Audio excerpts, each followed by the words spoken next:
I came across an article on ASC Magazine about this new movie called Gran Turismo. It's a film about a racing gamer who turned into a real-life race driver.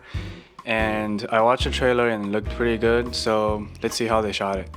The director wants to shoot the driving sequences for real, which means shooting everything in real race cars at high speeds without the use of green screens or using permanent process. And in order to do this, they had pod cars where the real driving is done by a stunt driver above the car in the driver cage. And this way you get natural environmental lighting and realistic G-forces affecting the actor's performance. This movie is mostly shot on the Sony Venice 2 because of the Rialto system. As you can see, the cockpits are very tight, so it's the only cinema camera that can fit in these tight spaces.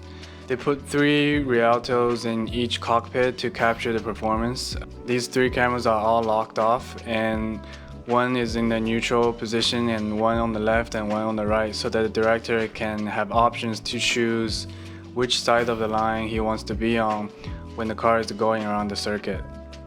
Red Komodos and V-Raptors are also used to rig on the exterior of the vehicles, and they also put a V-Raptor on the FPV drone and capture some of the racing action from the air.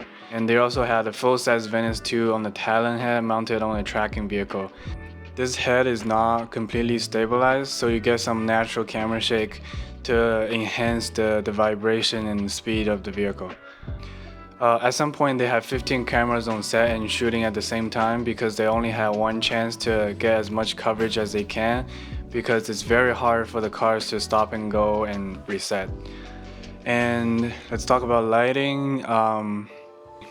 For inside the cockpit, they just put 2 or 3 Astera hydro panels inside.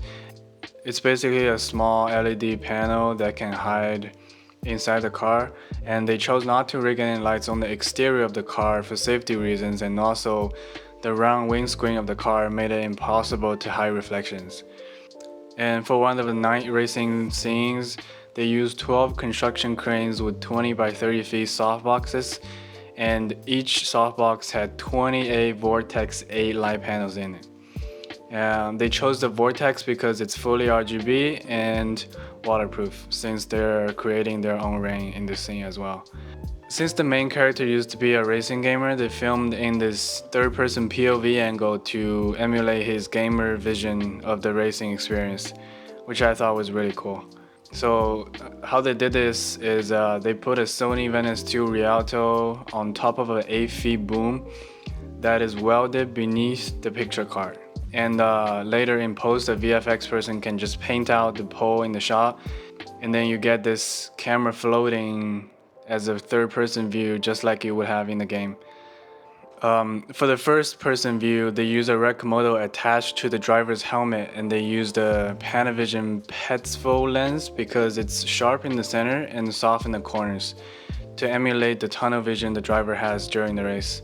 You can actually get this kind of angle with a 360 camera, so you can mount the camera on top of the pole and then put it on top of a car, and the software automatically erases the pole for you. So you can actually get this kind of shot without a big budget. Alright, that's it for today's video. If you like this, please subscribe because I will keep doing these. And